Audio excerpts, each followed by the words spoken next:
সবাইকে স্বাগত জানাচ্ছি সিএমজি বাংলার সাপ্তাহিক আয়োজন সবুজ পৃথিবী অনুষ্ঠানে। কৃষিভিত্তিক আয়োজনে পুরো সময় আছে আমি আফরিন মিম। কৃষি উৎপাদন আর পরিবেশ বান্ধব নানা ঘটনার স্বাদ নিয়ে আমাদের আয়োজন সবুজ পৃথিবী।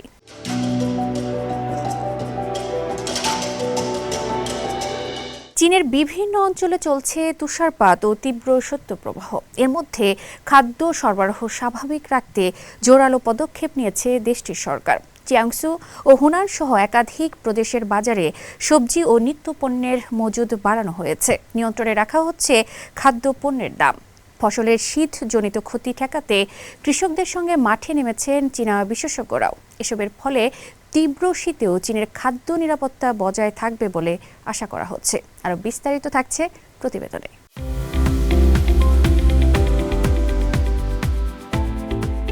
চীনের বিস্তীর্ণ অংশে বয়ে যাচ্ছে শক্তিশালী শৈত্যপ্রবাহ।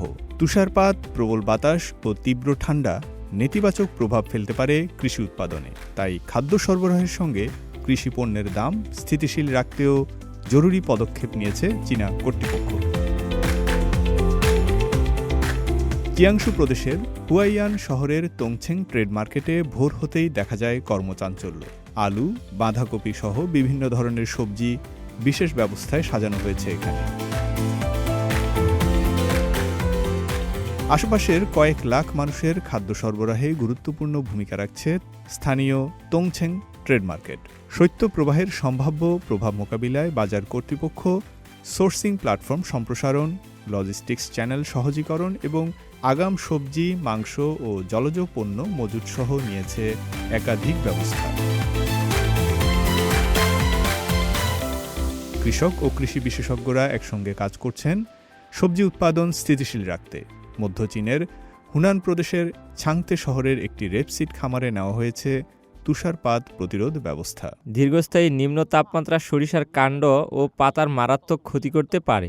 দুর্বল চারার ক্ষেত্রে আমরা শীতকালীন সার প্রয়োগ করতে পারি এবং যেখানে সম্ভব সেখানে অ্যান্টিফ্রস্ট ওষুধ স্প্রে করি। ছাংতের কৃষি বিভাগ, স্থানীয় আবহাওয়া বিভাগ সহ সংশ্লিষ্ট দপ্তরের সঙ্গে সমন্বয় করে মাটির আর্দ্রতা ও চারার বয়স সহ বিভিন্ন তথ্য বিশ্লেষণ করেছে।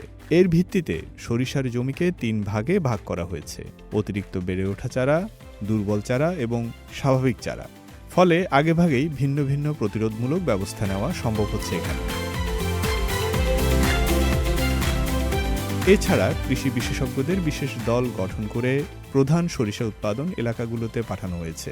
তারা জমির অবস্থা ও চারার ধরন অনুযায়ী শ্রেণীবদ্ধ ব্যবস্থাপনার মাধ্যমে কৃষকদের বিজ্ঞানসম্মত ও কার্যকর দিক নির্দেশনা দিচ্ছেন, যাতে তুষারের ক্ষতি কমে এবং কৃষি উৎপাদন নিরাপদ ও স্থিতিশীল থাকে। এখন ছাংতেতে রোপণ করা 43,29,000 মু বা প্রায় 2,88,600 হেক্টর শীতকালীন সরিষা বেড়ে উঠছে ভালোভাবেই। ফয়সাল আব্দুল্লাহ, সিএমজি বাংলা।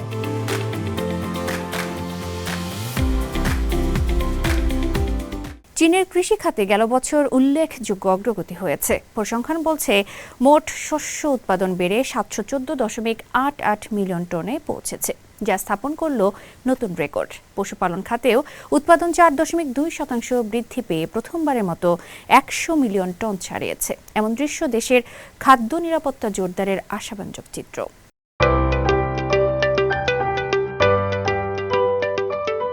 2025 সালে কৃষি খাতে আরেকটি সফল বছর পার করেছে চীন। সর্বশেষ সরকারি তথ্য অনুযায়ী ওই বছরে দেশটিতে শস্য উৎপাদন নতুন রেকর্ড গড়েছে এবং পশুপালন খাতেও স্থিতিশীল ও শক্তিশালী প্রবৃদ্ধি বজায় ছিল। বেইজিংয়ে state council information office SCIO আয়োজিত এক সংবাদ সম্মেলনে এসব তথ্য প্রকাশ পায়। জাতীয় পরিসংখ্যান ব্যুরো NBS এর প্রধান খাং ই জানান, 2025 সালে চীনের মোট শস্য উৎপাদন দাঁড়িয়েছে 71,48,80,000 টন, যা আগের বছরের তুলনায় 1.2% বেশি। উৎপাদনের এই বৃদ্ধি দেশটির খাদ্য নিরাপত্তা নিশ্চিত করতে গুরুত্বপূর্ণ ভূমিকা রাখছে। পরিসংখ্যান অনুযায়ী গ্রীষ্মকালীন শস্য উৎপাদন সামান্য কমে 149.75 মিলিয়ন টনে নেমে এলেও শরৎকালীন শস্য উৎপাদন উল্লেখযোগ্যভাবে বেড়েছে।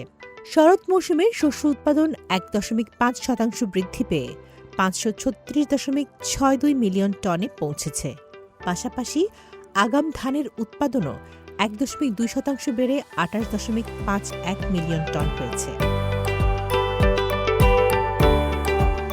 শস্যের ধরন অনুযায়ী হিসাব করে দেখা যায় ভুট্টার উৎপাদন সবচেয়ে বেশি বৃদ্ধি পেয়েছে। 2025 সালে ভুট্টা উৎপাদন হয়েছে 301.24 মিলিয়ন টন, যা আগের বছরের তুলনায় 2.1% বেশি। চালের উৎপাদন বেড়ে দাঁড়িয়েছে 209.04 মিলিয়ন টন এবং সয়াবিন উৎপাদন হয়েছে 20.91 মিলিয়ন টন, যা উভয় ক্ষেত্রে বৃদ্ধি নির্দেশ করে। গমের উৎপাদন আগের বছরের মতোই স্থিতিশীল থেকে 140.07 মিলিয়ন টনে রয়েছে। শুধু শস্য নয়, পশুপালন খাতেও 2025 সালে ভালো অগ্রগতি হয়েছে। গরু, খাসি ও হাঁস মুরগি সহ মোট মাংস উৎপাদন প্রথমবারের মতো 10 কোটি টন ছাড়িয়েছে। এর মধ্যে গরুর মাংস 2.8% বেড়ে 80,10,000 টন এবং হাঁস মুরগির মাংস 6.7% বেড়ে 2,83,70,000 টন হয়েছে। এছাড়া দুধ উৎপাদন বেড়ে 4,09,10,000 মিলিয়ন টন হয়েছে। সামগ্রিকভাবে এসব তথ্য প্রমাণ করে আধুনিক কৃষি প্রযুক্তি, সরকারি সহায়তা ও পরিকল্পিত উৎপাদন ব্যবস্থার ফলে চীন 2025 সালে কৃষি ও পশুপালন খাতে স্থিতিশীল উন্নয়ন ধরে রাখতে সক্ষম হয়েছে। তামান্না জেনিফার, সিএমজি বাংলা।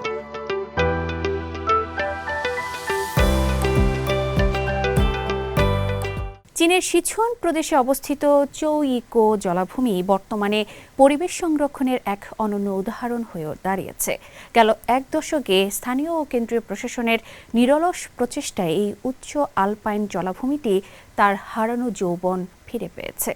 আরও বিস্তারিত থাকছে প্রতিবেদনে।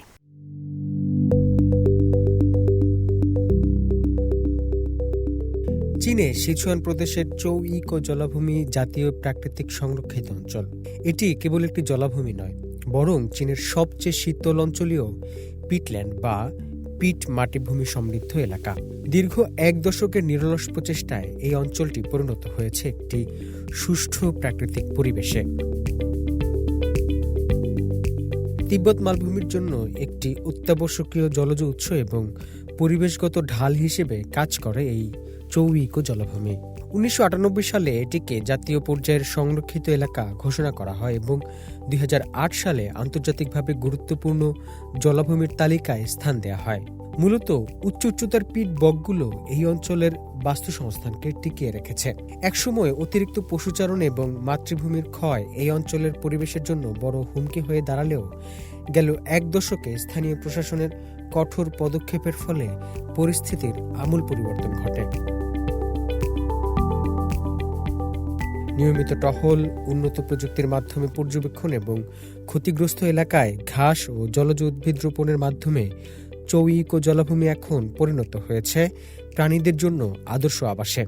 পরিবেশের এই উন্নতির ফলে এখানে বন্যপ্রাণীর সংখ্যা উল্লেখযোগ্যভাবে বেড়েছে, যার ফলে বর্তমানে এটি কালো গলার সারস, সাইবেরিয়ান সারস ও রাজহাঁসের মতো বহু বিরল প্রজাতির একটি নিরাপদ ও নির্ভরযোগ্য অভয়াশ্রমে পরিণত হয়েছে। প্রতি বসন্তে হাজার হাজার কিলোমিটার পথ পাড়ি দিয়ে কালো গলা সারসরা আসে এখানে। এটি এখন তাদের মিলনের এবং বংশবিস্তারের প্রধান জায়গা। শীতের আবাস ছেড়ে দীর্ঘ পথ পাড়ি দিয়ে এই লেকে পাখিদের আগমন প্রমাণ করে চৌ-ই-কো জলাভূমি এখন বন্যপ্রাণীদের জন্য একটি সত্যিকারের অভয়ারণ্যে পরিণত হয়েছে। চৌ-ই-কো জলাভূমির এই ইতিবাচক পরিবর্তন শুধু চীনের জন্য নয়, বরং বিশ্ব জলবায়ু রক্ষার লড়াইয়ে একটি বড় সাফল্য। সঠিক পদক্ষেপ এবং প্রকৃতির প্রতি ভালোবাসাই এই বিপন্ন বাস্তুসংস্থানকে পুনরায় বাঁচিয়ে তোলাছে এই জলাভূমিকে। হোসনে মোবারক সৌরভ, সিএমজি বাংলা।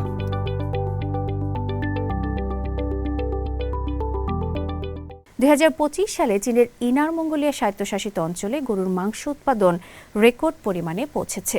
আঞ্চলিক কর্তৃপক্ষের তথ্য অনুযায়ী গত বছর অঞ্চলটিতে মোট 10,20,000 টন গরুর মাংস উৎপাদিত হয়েছে, যা দেশটির মধ্যে সর্বোচ্চ। এই পরিমাণ চীনের মোট গরুর মাংস উৎপাদনের প্রায় 12.7%। সরকারি পরিসংখ্যান বলছে 2025 সালে সারা দেশে মোট গরুর মাংস উৎপাদন হয়েছে 80,10,000 টন, যা আগের বছরের তুলনায় 2.8% বেশি।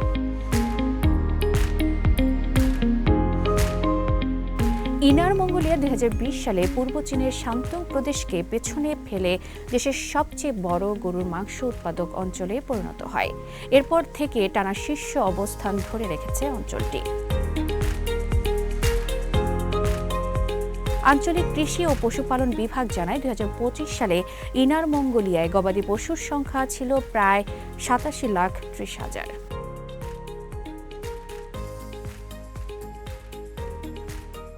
দক্ষিণ সুদানের পশ্চিম ইকুয়েটরিয়া রাজ্যে 20টিরও বেশি কৃষি যন্ত্রপাতি অনুদান দিয়েছে দেশটিতে অবস্থিত চীনা দূতাবাস। মঙ্গলবার জুবায় আয়োজিত এক অনুষ্ঠানে এসব যন্ত্রপাতি হস্তান্তর করা হয়।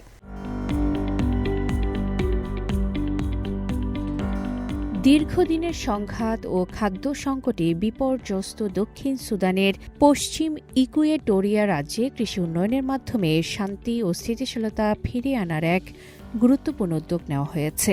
দেশটিতে অবস্থিত চীনা দূতাবাসের পক্ষ থেকে রাজ্যটিতে 20টিরও বেশি আধুনিক কৃষি যন্ত্রপাতি অনুদান দেওয়া হয়েছে। মঙ্গলবার রাজধানী জুবায় আয়োজিত এক অনুষ্ঠানে আনুষ্ঠানিকভাবে এসব যন্ত্রপাতি হস্তান্তর করা হয়। অনুষ্ঠানে উপস্থিত ছিলেন সরকারি কর্মকর্তা, কূটনীতিক, ঐতিহ্যবাহী নেতা এবং বিভিন্ন উন্নয়ন সংস্থার প্রতিনিধিরা।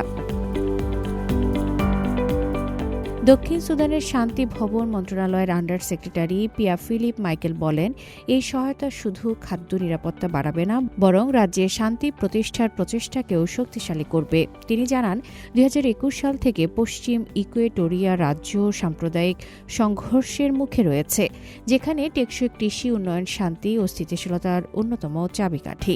তিনি আরও বলেন, এই কৃষি যন্ত্রপাতি রাজ্যটিকে জীবিকা নির্বাহ ভিত্তিক কৃষি থেকে যান্ত্রিক ও বাজারমুখী কৃষিতে রূপান্তরিত করতে সহায়তা করবে।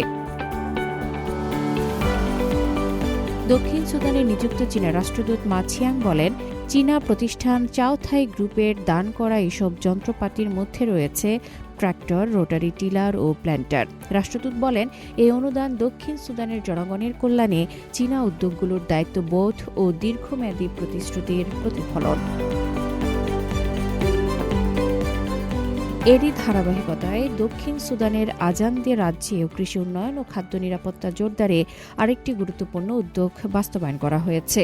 চীনা প্রতিষ্ঠান চাওথাই গ্রুপের পক্ষ থেকে আজান্দে রাজা আতোরোবা পেনি রিকিতো বুদুয়ের কাছে কৃষি যন্ত্রপাতি হস্তান্তর করা হয়। রাজধানী জুবায় আয়োজিত এই অনুষ্ঠানে উপস্থিত ছিলেন চীনা রাষ্ট্রদূত মা Siang, deputy chief of mission হো ইয়ং, আজান্দে রাজা, শান্তি নির্মাণ মন্ত্রণালয়ের আন্ডার সেক্রেটারি পিয়া ফিলিপ মাইকেল সহ বিভিন্ন পর্যায়ের প্রতিনিধিরা। আজান্দে সম্প্রদায়ের সদস্য সহ 80 জনের বেশি অতিথি এই অনুষ্ঠান প্রত্যক্ষ করেন। রাজা আতোরোবা বলেন, এই কৃষিযন্ত্র আমাদের ফসল উৎপাদন বাড়াবে, খাদ্য নিরাপত্তা নিশ্চিত করবে এবং আমাদের জনগণের জীবনে স্থিতিশীলতা আনবে। তিনি চীনা সরকার ও চাওথাই গ্রুপের প্রতি কৃতজ্ঞতা প্রকাশ করেন। অনুষ্ঠানে রাষ্ট্রদূত মা ছিয়াং বলেন, চীনের প্রেসিডেন্ট শি জিনপিং ও দক্ষিণ সুদানের প্রেসিডেন্ট সালভা কির মারারদিতের মধ্যে গৃহীত গুরুত্বপূর্ণ ঐকমত্যের ভিত্তিতেই এই সহযোগিতা এগিয়ে চলছে। দক্ষিণ সুদানের প্রাচীনতম ঐতিহ্যবাহী প্রতিষ্ঠানগুলোর একটি আজান্দে রাজ্য। এই অঞ্চলের অর্থনীতির মেরুদণ্ড কৃষিখাত। নতুন এই কৃষিযন্ত্র অনুদান স্থানীয় কৃষি সক্ষমতা জোরদার করবে এবং দীর্ঘমেয়াদে খাদ্য নিরাপত্তা ও শান্তি প্রতিষ্ঠায় গুরুত্বপূর্ণ ভূমিকা রাখবে, এমনটাই আশা সংশ্লিষ্টদের। আফরিন মিম, সিএমজি বাংলা।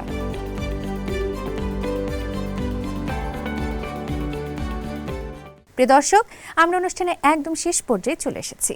অনুষ্ঠানটি টেলিভিশনের পাশাপাশি সামাজিক যোগাযোগ মাধ্যমে দেখতে www.facebook.com/cmg বাংলা এবং ইউটিউব চ্যানেল সিএমজি বাংলাতে ক্লিক করুন। আগামী সপ্তাহে আবার দেখা হবে একই দিন একই সময়ে। সবাই ভালো থাকুন, নিরাপদে থাকুন আর থাকুন সবুজের সঙ্গে।